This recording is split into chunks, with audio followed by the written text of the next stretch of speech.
Hello, my name is Angelica Krokaleva, and today we'll be discussing the topic of green cities and their impact on urban development. Green cities go beyond mere urban areas. They encompass a comprehensive approach to urban development, aiming to promote conservation of natural resources, preserve the environment, and foster sustainable development.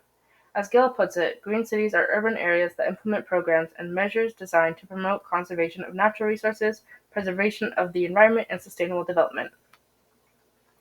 Green cities align with the principles of sustainable cities and eco-cities.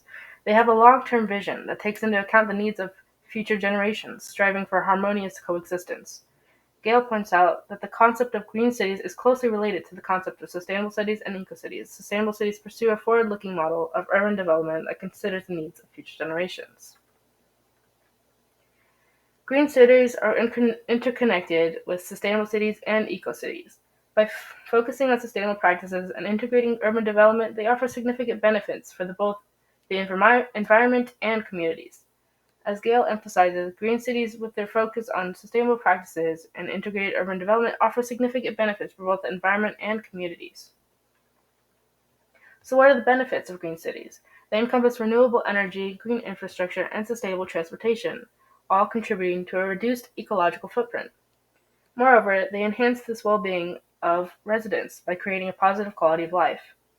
Gale highlights that the design behind green building aims to minimize environmental impact and utilize resources efficiently and sustainably in construction and operation, while contributing to a positive quality of life for occupants. However, we must address concerns and find compromises to ensure the success of green cities. One such concern is gentrification, which can have a negative impact on longtime residents. Comprehensive policies are needed to address social inequities. McDermott warns that the lack of smart growth neighborhoods drives up housing prices in cities where smart growth has been employed. Those areas end up pricing out residents who may have been in their homes for generations. Transportation practicality is another important consideration. Sustainable transportation options such as public transit may not always be convenient or accessible for everyone. Wyman points out that public transit is not necessarily the answer if it doesn't pass your door or the schedule and frequency is not convenient.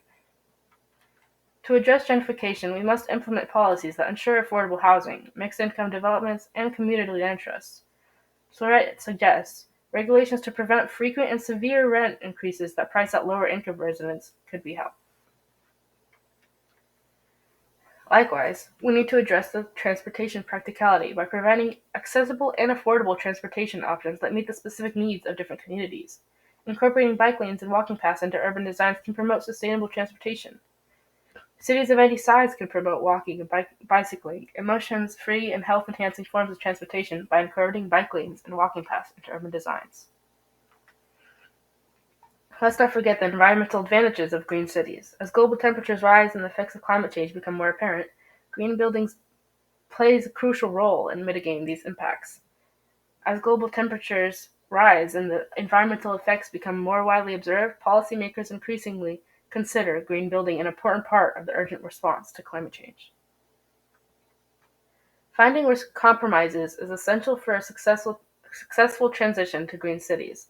It requires a slow and methodical approach, involving inclusive housing policies and active community involvement in decision making.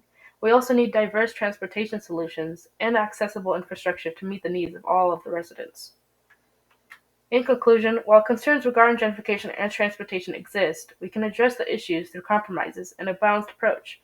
By fostering inclusive and sustainable urban growth, green cities can create environments that benefit both the environment and their communities. Thank you for your attention.